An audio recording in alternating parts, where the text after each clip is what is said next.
Bueno, buenas tardes. Ahora parece que sí, podemos comenzar la clase con alguna demora. Hola, Daniel, Hola, ¿cómo andás, Juan Manuel? ¿cómo te va? Qué alegría verte bien. Bueno, me alegro mucho de verte también. Disculpa estos 5, 8 minutos de demora, No, que faltaba más, estaba faltaba más. Y estaba tú, viendo otras clases de penal. pero sí, forma parte de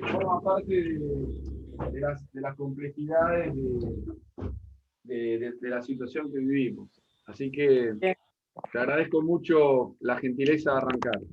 No, por favor, te veo perfecto, se te escucha perfecto, así que te paso de anfitrión y cualquier cosa por acá estoy. Un abrazo. Bien, bien, mil gracias, gracias. No, por Gracias. favor.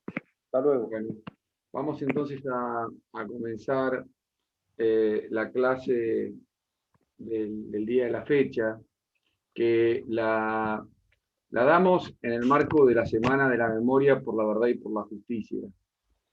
Esta fecha que rememora los 45 años del golpe más brutal de Estado que tuvo nuestro país, porque no solamente fue la deposición de un gobierno constitucional por las armas de fuego a punta de sable por parte de los militares que gobernaron alternadamente en nuestro país del año 30 al 83, sino que además se conmemora la situación de los aberrantes crímenes que desde el Estado se cometieron contra un sector de la población y que constituyen para nuestra Corte Suprema de Justicia de la Nación y para los tribunales federales delitos de lesa humanidad. Delitos de lesa humanidad que forman parte del contenido de esta materia. Nosotros vamos a estudiar, inclusive vamos a hacer alguna referencia de qué se trata este tema en el día de la fecha. También debemos decir que días atrás ha muerto un profesor de Derecho Penal y de Procesal Penal que se ha caracterizado por ser un defensor de los derechos humanos de las personas privadas de libertad y también un defensor de la autonomía de la defensa pública en la provincia de Buenos Aires. Me refiero al doctor Mario Coriolano. Así que este año vamos a conmemorar, vamos a hacer referencia a su figura en varias oportunidades, sobre todo en lo que tiene que ver con la situación de las personas privadas de libertad. Él integró el Comité Internacional contra la Tortura y recorrió las cárceles de la Argentina, así como nosotros estudiamos muchas veces Howard, el penitenciarismo anglicano. Bueno, hoy hay mucha gente que se preocupa muchísimo por la situación de las personas privadas de libertad en Argentina, que no es nada buena y que tenemos que mejorar. Esta es una deuda pendiente de la democracia argentina. Bueno, dicho todo esto, vamos a comenzar entonces, o vamos a seguir con el contenido de las unidades 20 y 21 que habíamos comenzado la clase pasada. Bien. Es importante que ustedes tengan en cuenta que cuando nosotros hablamos de pena, hablamos de la sanción específica con que cuenta el derecho penal. Es decir, en ninguna otra rama del derecho se va a hablar de pena si no es en el derecho penal. Se puede hablar de daño punitivo en el derecho civil, que finalmente no fue incorporado en el nuevo Código Civil y Comercial de 2013. La única recepción que ha tenido esto es en la Ley de Defensa del Consumidor. Pero sí, por supuesto, que la pena como sanción es exclusiva del derecho punitivo, y el derecho punitivo es el derecho penal. Les decía la clase pasada que no solamente la pena es la sanción propia del derecho penal, sino que también contamos con las medidas de seguridad para aquellas personas a las cuales no se les aplica pena por una situación de ausencia, de comprensión de la criminalidad del acto o una imposibilidad de dirigir sus acciones, o por la inmadurez espiritual, en el caso de los niños.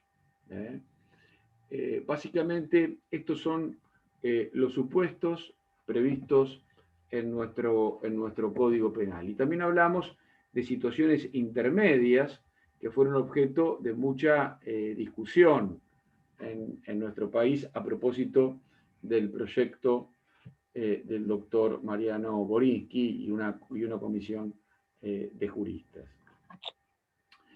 Pero al margen de esta cuestión que nos parece, por supuesto, programática en cuanto está en nuestro programa de estudios, tenemos que también hacer una reflexión acerca de lo que pasa en la realidad.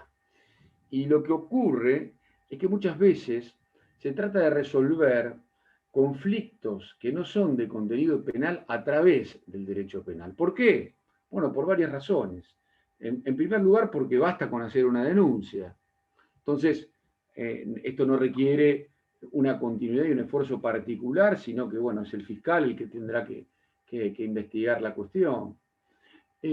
También porque es una cuestión de mayor impacto comunicativo.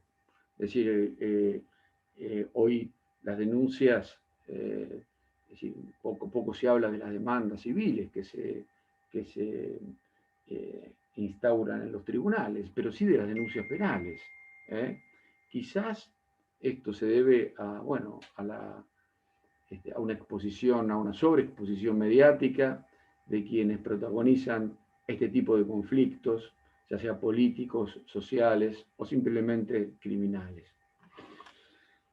Lo cierto es que hay muchas veces que el derecho penal no puede constituir prueba o no se dan los requisitos, elementos del tipo objetivo para avanzar o del tipo subjetivo para avanzar en la conformación de un ilícito penal y sin embargo puede haber daño reparable desde otros ámbitos del derecho.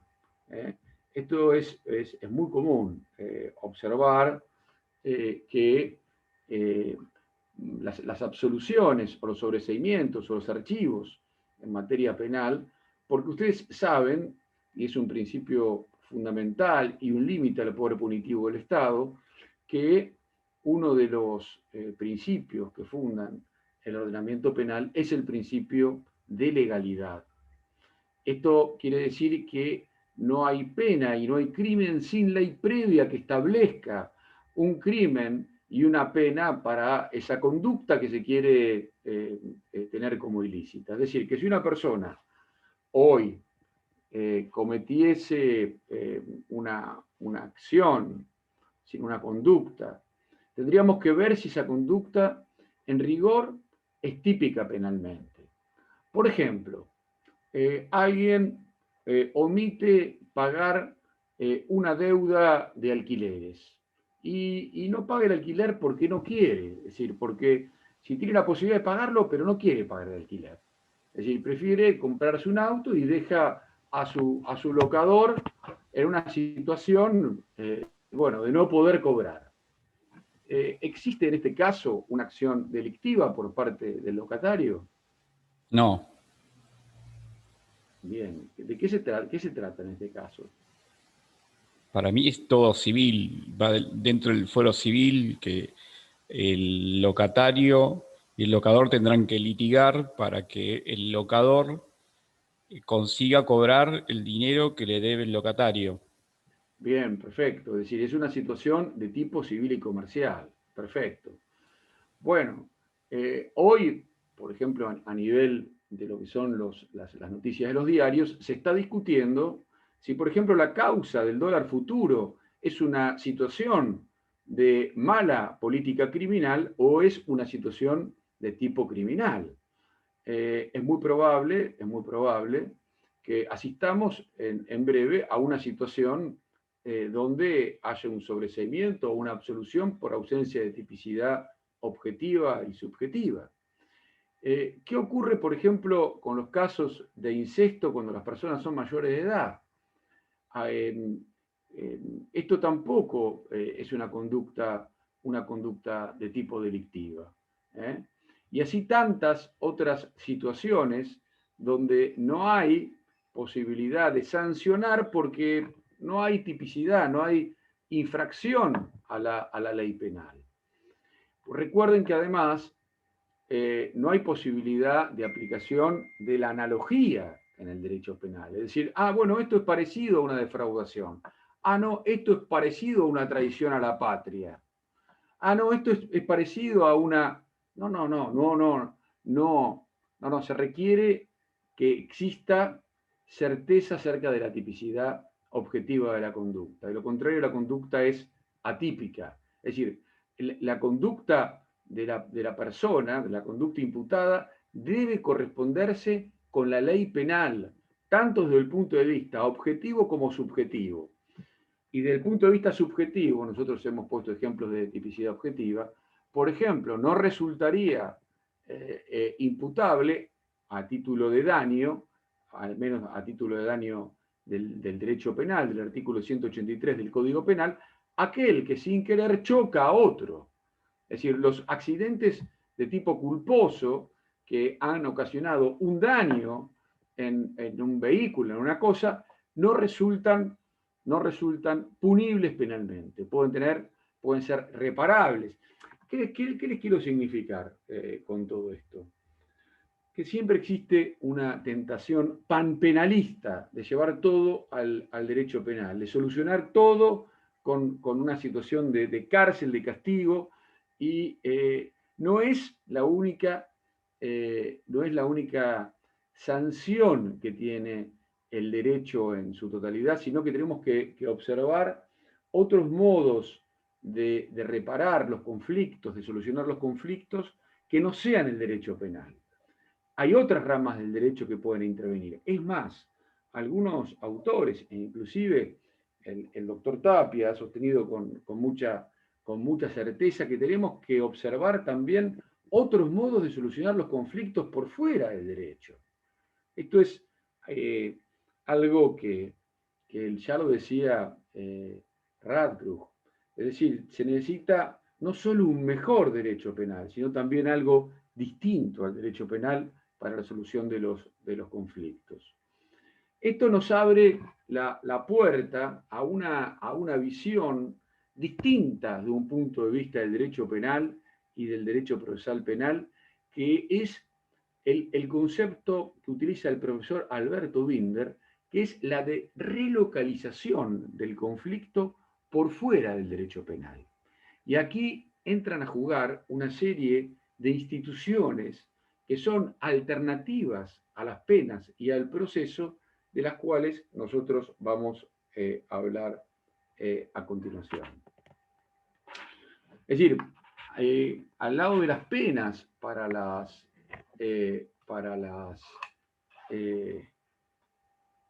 personas y al lado de las penas para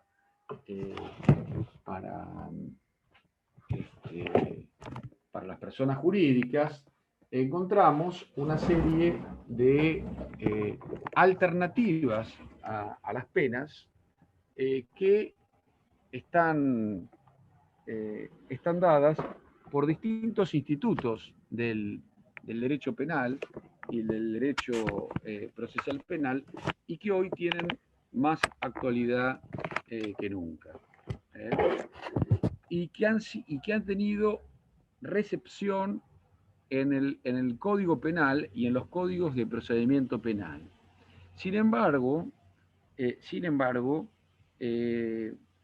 son institutos que, al menos en el ámbito del derecho de la práctica federal, no tienen un gran arraigo. Sí lo tienen en los ordenamientos provinciales, que vienen trabajando ya hace más de 20 años con muchos de estos institutos. Vamos a hablar un poquitito entonces ¿de qué se tratan estos institutos? Estos institutos alternativos, tienen su fuente filosófica en una concepción utilitarista y no en una concepción retributiva del derecho. Es decir, apuntan más a la utilidad social de las soluciones que puede brindar el ordenamiento jurídico que al grado de justicia que cabe aplicar en cada situación. Esto tiene que ver también con las teorías de la pena que ustedes van a estudiar durante esta parte del año. Ustedes van a observar que hay teóricos de las penas que buscan la justicia, la aplicación del castigo. Y hay otros penalistas que observan la finalidad que el castigo debe tener. Y este razonamiento que se utiliza para las penas, podemos también llevarlo a todo el sistema de solución de conflictos. Nosotros podemos solucionar los conflictos a través de una sanción o podemos solucionar los conflictos a través de soluciones alternativas.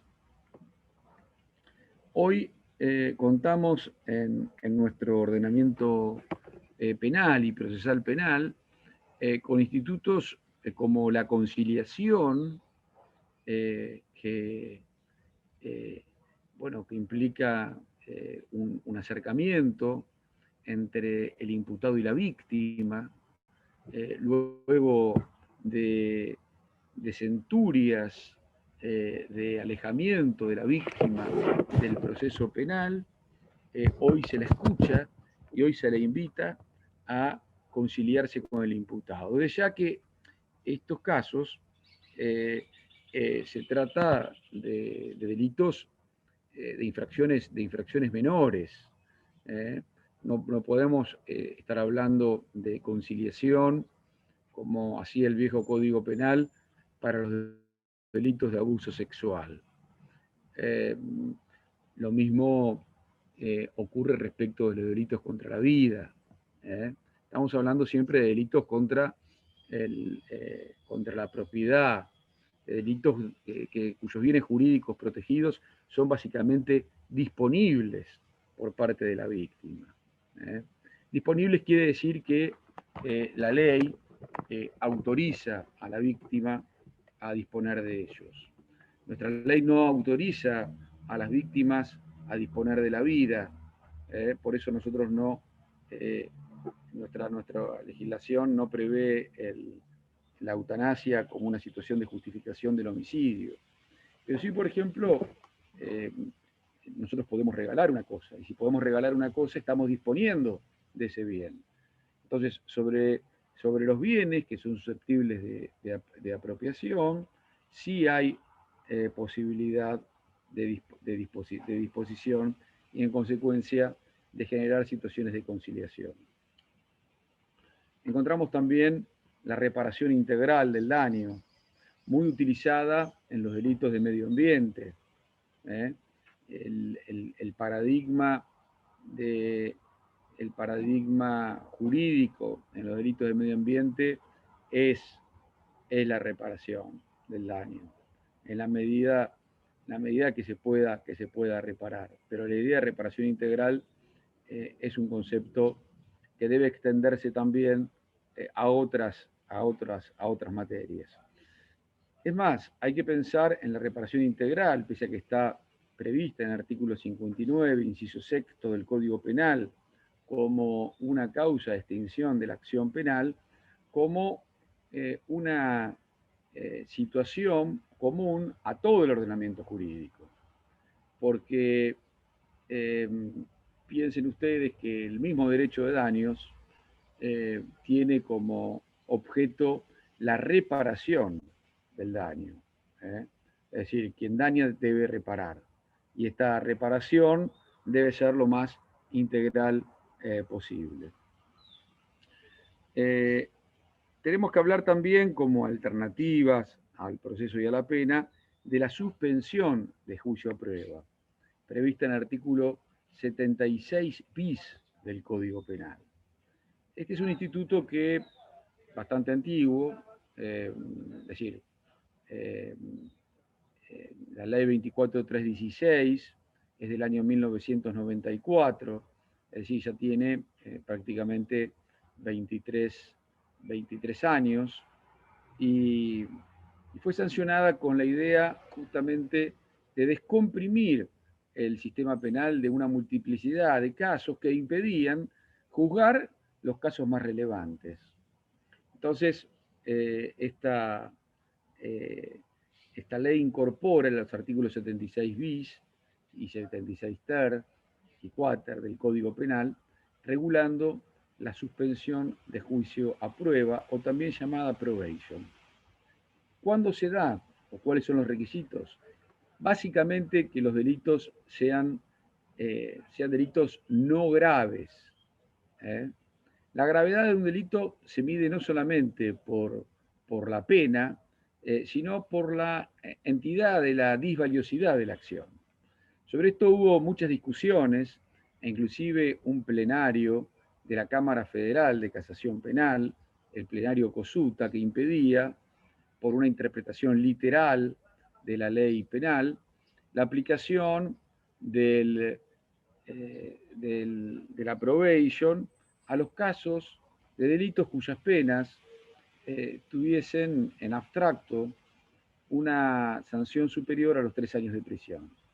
Bueno, esto fue dejado sin efecto por varios fallos de la Corte Suprema de Justicia de la Nación, entre ellos el fallo Acosta, donde en delitos de penas superiores a los 3 años de prisión se aplicó la suspensión de juicio a prueba. Hay cierto retroceso de la jurisprudencia en los fallos de la Corte Suprema de Justicia de la provincia, que sostienen todavía esta tesis restringida, sin observar que la cuestión es más amplia, es decir, que la discusión tiende a descongestionar el sistema penal, a dejar fuera de la impunidad situaciones que quedarían en la impunidad por el paso del tiempo que, como decíamos la clase pasada, es prácticamente una situación intolerable para los sistemas de justicia, pero el paso del tiempo es una realidad. Los sistemas penales no pueden procesar todo el volumen de causas, y esto genera fácilmente situaciones de prescripción, de aplicación del plazo razonable, y por eso la necesidad de contar con instrumentos alternativos que permitan dar una mínima satisfacción a las víctimas, sobre todo a las víctimas y también a la sociedad, respecto de algunas situaciones. Para que proceda a la suspensión de juicio a prueba, básicamente debe haber consentimiento del fiscal. Este consentimiento, por supuesto, debe ser razonable, porque los actos del Ministerio Público Fiscal son actos de gobierno y deben tener razonabilidad. Así lo dijo la Corte Suprema de Justicia de la Nación en el caso Marcilese. Entonces tiene que haber consentimiento del Ministerio Público Fiscal, se tiene que tratar de delitos que no sean graves, tiene que ser escuchada la víctima, y al imputado se le van a imponer reglas de conducta, no necesariamente, pero sí está en la facultad del Ministerio Público pedirlas y de los jueces de imponerlas, reglas de conducta que se encuentran previstas en el artículo 27 bis del Código Penal, que invito a cualquiera de ustedes que tenga el código en mano a leerlas, pues son interesantes. A ver, ¿quién puede leer el artículo 27 bis? Estas reglas de conducta se pueden imponer entre 1 y 4 años. A ver, ¿quién las puede leer? Perdón, entre 1 y 3 años. ¿Quién puede leer las reglas de conducta del 27 bis? Yo las puedo leer. A ver, si puedes hablar un poquito más fuerte. Sí, dice, al suspender condicionalmente la ejecución de la pena, el tribunal deberá disponer que, durante un plazo que fijará entre 2 y 4 años, según la gravedad del delito, Esto es, el perdón, esto condenado... es de entre 2 y 4 años, perdón, es para la Ujú. condena de ejecución condicional. ¿Eh? Pero en el caso del artículo 76 bis, Ah, 76, claro, perdón, claro, porque entendí hay una 26. remisión, este es el 27 bis, el Mm. 76 bis nos remite al 27 bis.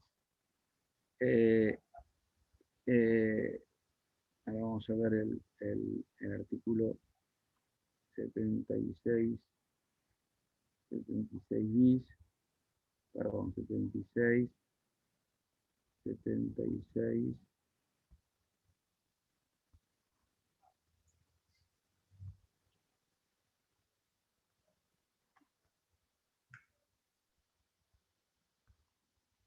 Uno y 3 años. Entre 1 y 3 años. 76 ter. El 76 ter en la primera parte, que remite a los 27 bis, fija las reglas de suspensión entre 1 y 3 años, de acuerdo a la gravedad del delito. Leamos las reglas de 26 bis que son interesantes, por favor.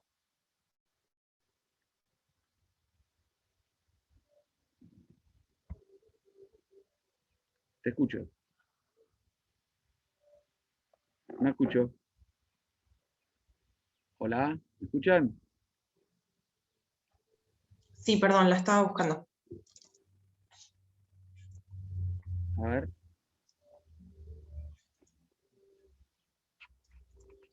Si no, algún otro que tenga el código que las puedo leer.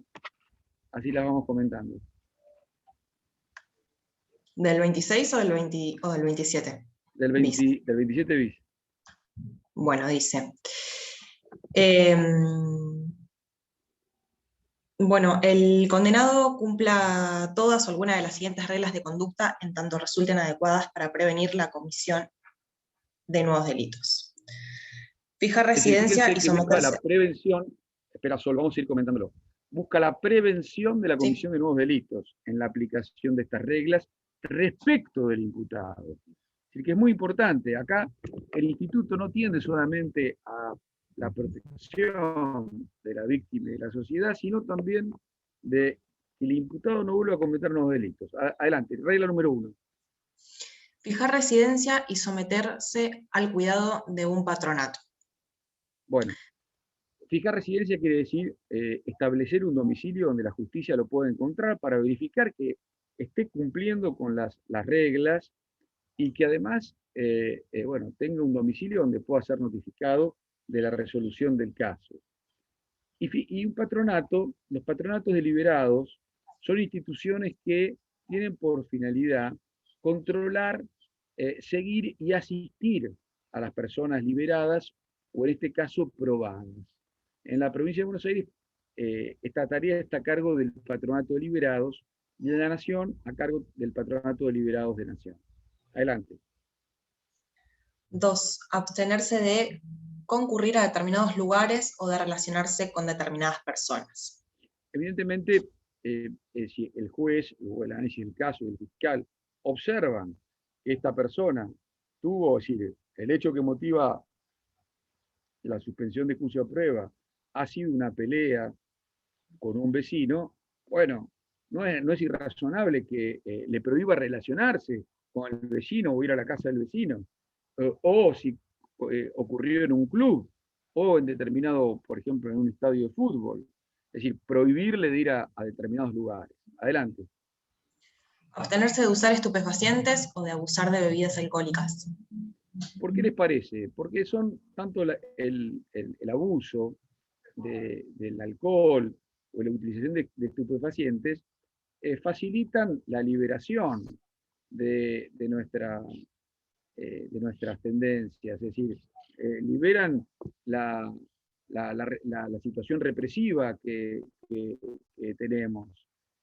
Y bueno, esto en muchos casos puede ser es decir, así como eh, podemos tener esta libertad para ser creativos, como muchos poetas y muchos artistas, hay muchos que que la liberación que produce el alcohol o las drogas, de las situaciones de represión, esto puede llevar también, puede facilitar que en personalidades bueno, que tienen algún déficit, o simplemente personas que no puedan reprimir su situación respecto de la voluntad de realizar algunas acciones ilícitas, bueno, esto es algo bastante frecuente, ¿eh? Así que no está mal. Adelante. Asistir a la escolaridad primaria si no la tuviese cumplida. Bien. Educarse siempre es un factor que procura, es decir, que nos eleva y que seguramente cuanto menos ignorancia exista, seguramente menor será la posibilidad de la comisión de ilícitos comunes. Aunque hay muchas personas muy preparadas y muy educadas que cometen los delitos de mayor daño social, que son los delitos de cuello blanco, que generan un grandísimo perjuicio a la comunidad y también son creadores de situaciones de marginalidad y pobreza en la población que constituyen también factores criminógenos. Adelante. Bueno, vinculado con el anterior, el quinto dice realizar estudios o prácticas necesarios para su capacitación laboral o profesional. Bien, adelante. Someterse a un tratamiento médico o psicológico, previo informe que acredite su necesidad y eficacia. Adoptar oficio.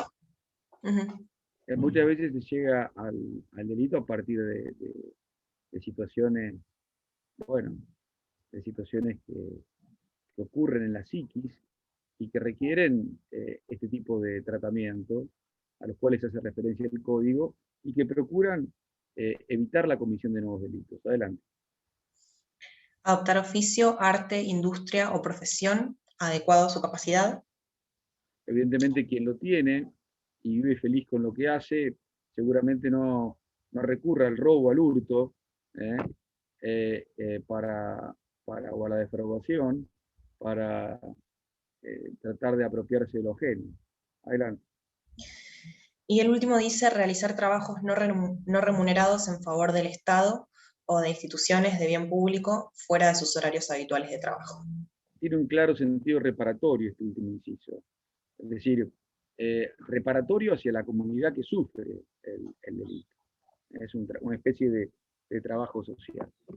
Bueno, pasado cierto tiempo, si la persona no incurre, si cumple con todas estas condiciones y no comete un nuevo delito, es sobreseída, se extingue la acción penal. Y puede pedir una nueva suspensión de juicio a prueba luego de pasados 10 años. Estos son conceptos básicos sobre la suspensión de juicio a prueba. Ustedes pueden ampliar, leer fallos sobre el tema, pero esto para que ustedes tengan, aunque sea un somero panorama de lo que estamos hablando. Además de la suspensión de juicio a prueba como alternativa a la pena y al proceso, existe lo que se llama el juicio abreviado. Eso ustedes lo van a ver más cuando vean procesal penal, porque en realidad estamos hablando aquí de una institución del proceso, el juicio abreviado.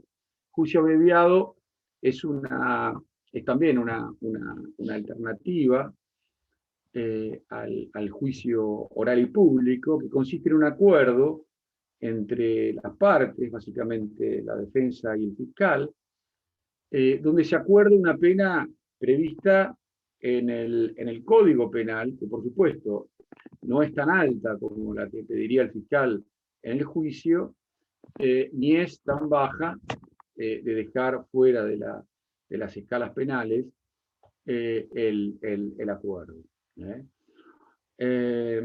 Con esto se evita también la congestión de los tribunales, Es una institución muy discutida, sobre todo ha sido objeto de muchas críticas desde el punto de perspectivas garantistas, porque se dice que en última instancia hay una situación prácticamente extorsiva para los imputados por parte del Estado, pero también ha sido criticada desde el punto de vista del interés social, porque a veces se acuerdan penas muy bajas en relación a delitos que son muy graves. Bien. ¿En qué caso se puede dar la pena abreviada?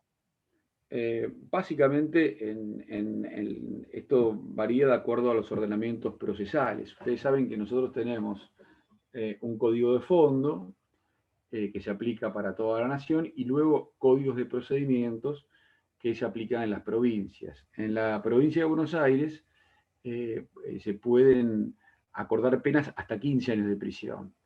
En el Estado Nacional, el Código de Procedimientos Nacional, solamente hasta 6. Y como ustedes podrán observar, esto genera un trato desigualitario, porque mientras imputados de homicidios en la capital federal o en cualquier órbita federal tienen imposibilidad de acordar juicios abreviados por homicidio. En cambio, en la provincia de Buenos Aires hay muchos casos de homicidios simples que han terminado con juicios abreviados. Es decir, le diría que prácticamente la mayor parte de los delitos pueden ingresar en el juicio abreviado, en los ordenamientos procesales provinciales, salvo, por supuesto, los casos de homicidios calificados o violaciones agravadas. En estos casos no hay posibilidad. Bien, vamos entonces a continuar con el desarrollo de las unidades. Bueno, es importante entonces que ustedes sepan que todo el derecho sancionatorio vinculado a las penas, y en especial a la pena privativa de libertad, constituye un capítulo especial, que es el derecho de ejecución de la pena. El derecho de ejecución de la pena tiene que ver con todas las penas, pero hay una pena en especial que a su vez tiene un compendio, digamos, específico, y es la pena privativa de libertad. A punto tal que hay leyes que prácticamente son códigos de ejecución de la pena privativa de libertad. Me refiero a la ley 24660 en el nivel nacional y la 12256 en el nivel provincial. Es necesario que ustedes conozcan estas leyes, al menos una de ellas. ¿Podría repetir los números? Sí. La ley 24660, que es la ley de ejecución penal nacional, y la 12556, que es la ley de ejecución penal de la provincia de Buenos Aires. Estas leyes, 12256, estas leyes realmente constituyen códigos de ejecución de la pena privativa de libertad y contienen un sinnúmero de institutos que hacen a la vida de relación que tienen las personas privadas de libertad y sus derechos en los establecimientos penitenciarios. Concretamente, ahí está, muy bien, Perrier me asiste perfectamente con el número de leyes. Les decía entonces que a la par de institutos que se encuentran previstos en el Código Penal, estos códigos contienen otros institutos que nosotros tenemos que conocer. Si bien el Código Penal, tanto en el artículo 5º como en el artículo 13, contienen institutos que se vinculan al régimen de ejecución. Si nosotros queremos estudiar someramente el régimen de ejecución de la pena privativo de libertad, tenemos que recurrir a estas leyes, donde se prevé institutos tales como las salidas transitorias, la prisión discontinua, la prisión domiciliaria, cómo es la vida en el penal, cuáles son las calificaciones, etcétera, etcétera, etcétera. Es decir, es el régimen penitenciario, ustedes lo van a encontrar en estos cuerpos normativos, que les sugiero su lectura. Les sugiero su lectura. Bien.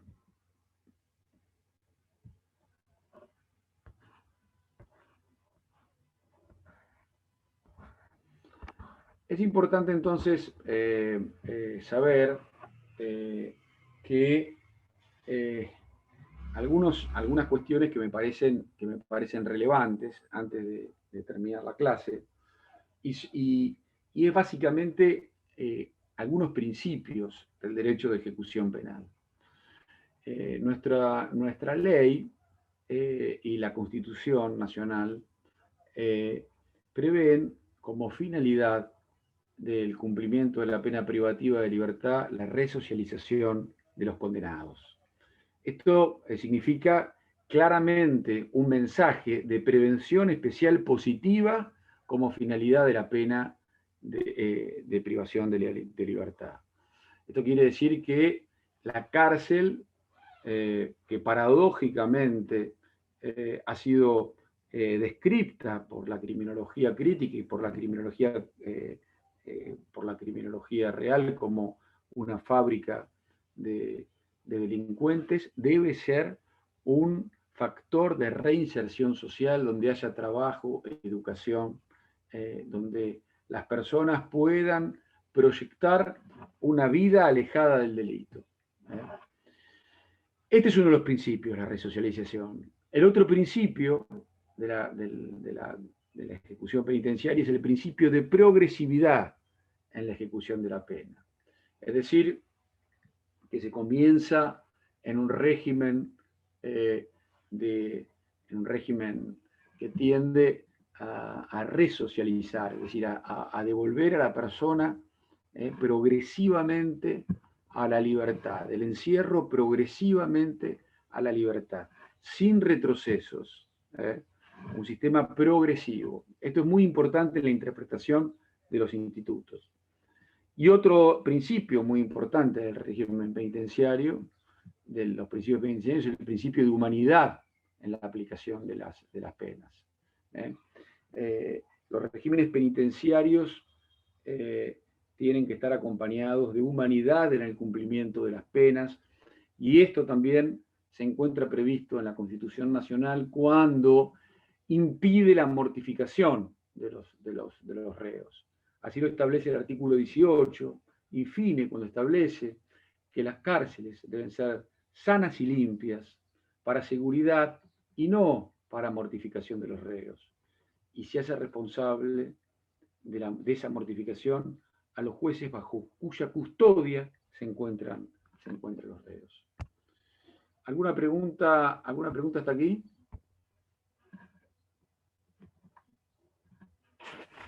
El primer principio del cual hablaba en cuanto a la reinserción social, ¿cómo es el nombre? Principio de... La reinserción social. Ah, directamente. Se encuentra previsto en las convenciones internacionales de derechos humanos, tanto en el Pacto de San José de Costa Rica como en el Pacto Internacional de Derechos Civiles y Políticos, y también en ambas leyes nombradas, la 2460 y la 12256. ¿Qué otra pregunta?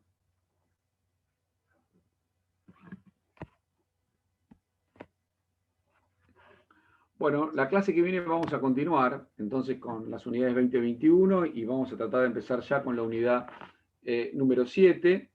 Lecturas que les recomiendo para este tema cuentan con el libro del doctor Bombini sobre ejecución de la pena, que es un profesor de la casa, titular de criminología y adjunto en Derecho Penal, un libro de mucha utilidad, y la lectura de las leyes, básicamente, y de fallos que ustedes tienen y de lecturas que nosotros les hemos recomendado en la página. Es decir, ahí tienen mucho material para quienes estén interesados en leer. Pero la bibliografía básica y fundamental es la lectura de las leyes. Les deseo que tengan una buena semana. Y una dudita ahí, Sí. una cuestión ahí colgando. Cuando hablaba de la reparación integral del daño, usted mencionó las cuestiones medioambientales. ¿Cómo funcionaría esa reparación integral en una cuestión medioambiental, por ejemplo? Bueno, los acuerdos a realizarse entre el Ministerio Público, la defensa y los querellantes, en tanto y en cuanto estos daños no sean daños de gravedad. Es decir, hay daños medioambientales que son leves, otros de mediana gravedad y otros de mucha gravedad. Entonces, el fiscal puede, en situaciones, digamos, que no son de mucha relevancia, hacer acuerdos para la reparación del medio ambiente. Esta reparación puede ser pecuniaria o puede ser la de tratar de restituir las cosas a su estado anterior, como por ejemplo generar acciones de remediación del medio ambiente. Por ejemplo, sembrar árboles o, bueno, generar situaciones de biodiversidad favorables en una zona que ha sido contaminada, por ejemplo.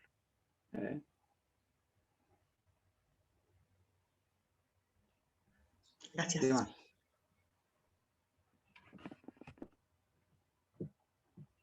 ¿Alguna otra pregunta?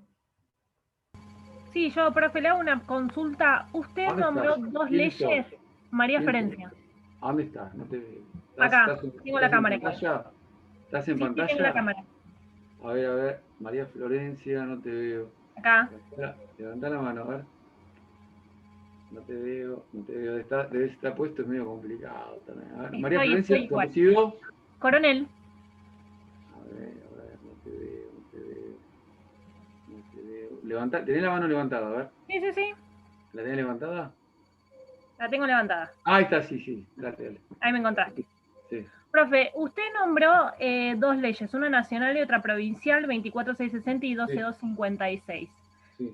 Me surgió una duda. En el caso de que una sea más, no sé si puede pasar, que sea una más beneficiosa que la otra, ¿qué es lo que sucede ahí? ¿Se aplica una? ¿Se aplica la otra? No, estas leyes son de aplicación en el ámbito provincial una y en el ámbito federal la otra. No hay posibilidad de aplicar una ley federal en el ámbito provincial. En rigor, esta es una cuestión que se discutió en su momento, e inclusive la ley 24660 es anterior a la ley 12256, y en algún momento la provincia de Buenos Aires no tuvo ley de ejecución penal.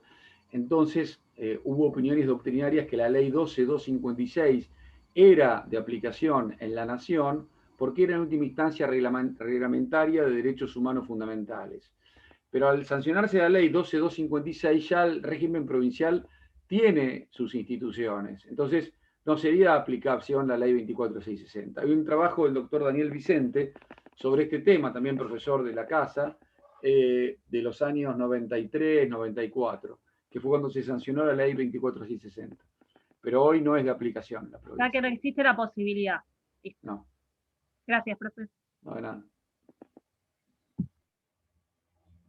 No se puede aplicar una ley procesal en la ley procesal federal en el ámbito provincial, porque cada estado es autónomo. Sería una invasión de la autonomía y una violación indirecta de la Constitución. ¿Qué otra pregunta? Bueno, les agradezco la atención. Les hago una consulta antes de terminar. El año pasado yo daba clases de 1 hora y media, pero no sé, me parecía muy extenso. ¿Ustedes prefieren clases de 1 hora y media o clases de 50, 45, 50 minutos como la que estamos dando? Y yo creo que dependería del tema que se trate. Hay temas que son un poco más complicados. Perdón, ¿quién por habla? ahí, Perrier, Sí. acá. Que por ahí son más complicados de entender para nosotros y por ahí requerimos un poco más de tiempo Bueno. y más análisis de pregunta. Creo que eso tendríamos que ir viéndolo. Bueno, no por sé qué eso, opinan los demás. no, yo no tengo problema en seguir, pero estamos todos un poco, digamos, sobresaturados de virtualidad. Y estamos quizás con abstinencia de realidad. Y esta situación me parece que tornaba inconveniente clases tan extensas. Pero por supuesto que no hay ningún inconveniente en que si ustedes tienen interés en tener clases más extensas, no hay ningún inconveniente. A mí me parece que de este modo nosotros tratamos los puntos fundamentales del programa y casi todos, y bueno, por supuesto que podemos destinar la segunda parte de la clase a un ida y vuelta, preguntas. Creo que es un poco difícil la interactuación con participación plena de casos, pero bueno, no es imposible, tendríamos que pensarla cómo hacerlo. ¿Hay profesores? Sí, ¿quién habla? Bueno, no sé quién iba a hablar, pero bueno, arranco. Esther. No sé quién, perdón. si se puede identificar, por favor. Esther, soy Esther Pantano. ¿Qué tal? ¿Cómo le va? Bien. Profe, yo creo que, bueno, por algo las horas cátedras son del módulo de 40 minutos. No es caprichoso, es porque la atención y la comprensión tiene que ver con la cantidad de minutos de que el hablante está hablando y de que nosotros podamos captar o recepcionar perfectamente el mensaje. A mí me parece bárbaro que las clases sean de acuerdo a los módulos y creo también que nos falta información, para eso están las clases que vienen después para ir aclarándolo. Pero creo que es un poco también la manera de no agotar o de no saturarnos con el Zoom, y especialmente aquello que hacemos, salimos de un área y entramos a otra. Claro, en mi caso, a mí pienso. me pasa que termino con esta, arranco con otra, y por ahí ahí son materias muy pesadas. Claro, tenemos que dosificar la virtualidad, un poco esa es la idea. ¿Qué otra alguien más Profesor, que quiera agregar? Le hago una consultita. Usted mencionó el libro del doctor Bombini. ¿Ese está en la página de...? No. Es un libro que lo pueden conseguir en la biblioteca de la facultad y quizás esté en internet. Tienen que, y si no, fíjense en la página del doctor Ricker, que tal vez haya alguna remisión a trabajos de Bombini. Ha trabajado muchísimo, sobre todo lo que es ejecución penitenciaria. Pero, ¿es un libro central acá en la cursada con usted? No. Es un libro de consulta. De consulta. Sí. Está bien, porque tenemos un montón de No. para leer. Ustedes tienen que, con que conozcan los manuales está bien. Nosotros vamos a tener lecturas suplementarias. En mi caso no va a haber lecturas obligatorias. Algunos profesores dan lecturas obligatorias. Yo no doy lecturas obligatorias. Para mí lo que tienen que saber es la ley penal y tienen que conocer alguna obra de derecho penal donde ustedes respalden sus fundamentos, es decir, sus opiniones. Pero no, lecturas obligatorias yo no doy. Cuando hablamos de ley penal decimos al Código Penal más la ley de procedimiento penal. No, la ley de procedimiento penal se estudia en Derecho Procesal Penal. Sí, por ejemplo, en este caso, las leyes que se les indican, como por ejemplo la ley de ejecución penal. Ejecución penal. Estas leyes de ejecución penal. Bien, bueno, gracias, profesor. No falta más.